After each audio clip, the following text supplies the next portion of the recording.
नमस्कार, मी पंजाब डक। आज आहे 2 एप्रिल 2026 आणि मी दत्तर शिरोळ कारखान्यावर या ठिकाणी शेतकरी मेळावा आहे।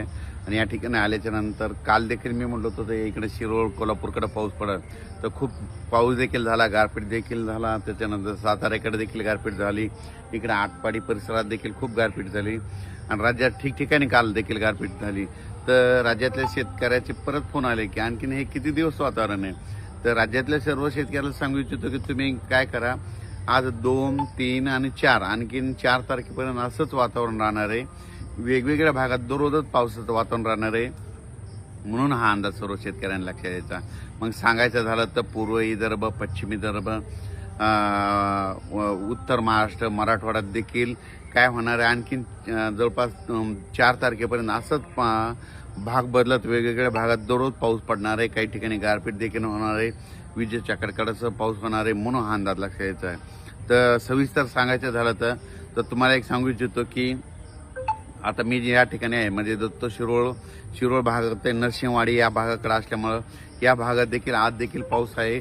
त्याच्यानंतर कोल्हापूर देखील आहे, त्याच्यामुळं साताऱ्याकडे देखील आहे, त्याच्यानंतर पुणे देखील पडणार आहे, त्याच्यानंतर पुणे अहिल्यानगर, त्याच्यानंतर नाशिक, धुळे, नंदुरबार, जळगाव, त्याच्यानंतर संभाजीनगर जिल्हा, बीड जिल्हा, जालना जिल्हा, परभणी जिल्हा, लातूर जिल्हा, धाराशिव जिल्हा, बीड जिल्हा, नांदेड जिल्हा, हिंगोली जिल्हा, वाशिम, त्याच्यानंतर बुलढाणा, अकोला, अमरावती, वर्धा, नागपूर, भंडारा, गोंदिया, चंद्रपूर, यवतमाळ, म्हणजे राज्यात सांगायचं झालं तर आणखीन 3 दिवस 2, 3, 4 ह्या 3 दिवसामध्ये आणखीन बऱ्याच ठिकाणी पावसासह काही ठिकाणी गारपीट देखील होईल, काही ठिकाणी वारं सुटेल, काही भाग सोडून देखील देईल, म्हणून हा अंदाज सर्व शेतकऱ्यांनी लक्षात द्यायचा।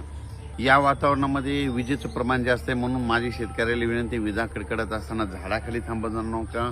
झाडावर जास्त विजा पडतात, त्याच्यामुळं विजा कडकडायला लागेल की आपलं घर जवळ गावा। काल देखील ना इकडं ज्योतिबा मंदिराच्या परिसरात त्या डोंगरावर वीज पडली, तिथं देखील काही भाविक जखमी झाले। म्हणून माझी परत एकदा विनंती, ह्यावर 4 तारखेपर्यंत विजा कडकडत असेल तर आपण आपलं घर जवळ केलेलं काय हरकत नाही। म्हणून या पावसामध्ये गारपिटीचं देखील प्रमाण आहे, म्हणून आपण आपलं आलेलं धान्य असेल, पीक असेल, जर झालं असेल तर सुरक्षा स्थळी झाकून ठेवावी। या पावसामध्ये गारपिटीचं प्रमाण जास्त आहे, वाऱ्याचं देखील प्रमाण आहे। तुम्हाला एक सांगू इच्छितो, आणखीन देखील आता ह्या उद्याच्या पावसामध्ये आज 2, 3, 4च्या दरम्यान तुम्हाला सांगतो आणखीन बीड जिल्ह्यात देखील बऱ्याच भागात आणखीन गारपीट होईल। त्याच्यानंतर अहिल्यानगरकडे देखील गारपीट होणार आहे, त्याच्यानंतर संभाजीनगर जिल्ह्यात देखील गारपीट होणार आहे, जळगाव जिल्ह्यात देखील गारपीट होणार आहे, इकडे बुलढाणा जिल्ह्यात देखील होणार आहे, अकोल्याकडे देखील होणार आहे, अमरावतीकडे देखील गारपीट होणार आहे, त्याच्यानंतर यवतमाळकडे देखील होणार आहे, वर्ध्याकडे होणार आहे, नागपूरकडे होणार आहे, हिंगोलीकडे होईल, वाशिमकडे होईल, नांदेडकडे होईल, इकडे लातूरकडे होईल, परभणी जिल्ह्यात देखील होईल, त्याच्यानंतर साताऱ्याकडे देखील होईल, कोल्हापूर जिल्ह्यात देखील आज आणि उद्याच्या दिवस थोडी गारपीट होईल, म्हणून हे सर्व शेतकऱ्यांना लक्षात द्यायचं। पुणे जिल्ह्यात देखील पुण्याच्या लोकांना देखील गारपीट पाहायला भेटेल, म्हणून ही पुणेकरांना देखील अंदाज लक्षात द्यायचा। पण यानंतर एक लक्षात घ्या, 5 एप्रिलच्या नंतर हवामान कोरडं होणार आहे, त्याच्यानंतर आपण आपले सगळे शेतीचे कामे करून घ्या, पुन्हा काही पाऊस येणार नाही। नंतर पाऊस येणार असला तर लगेच पुन्हा एक मेसेज देणार आहे। 5 एप्रिलपासून राज्यात हवामान कोरडं होणार आहे, म्हणून हा अंदाज सर्व शेतकऱ्यांनी लक्षात द्यायचा।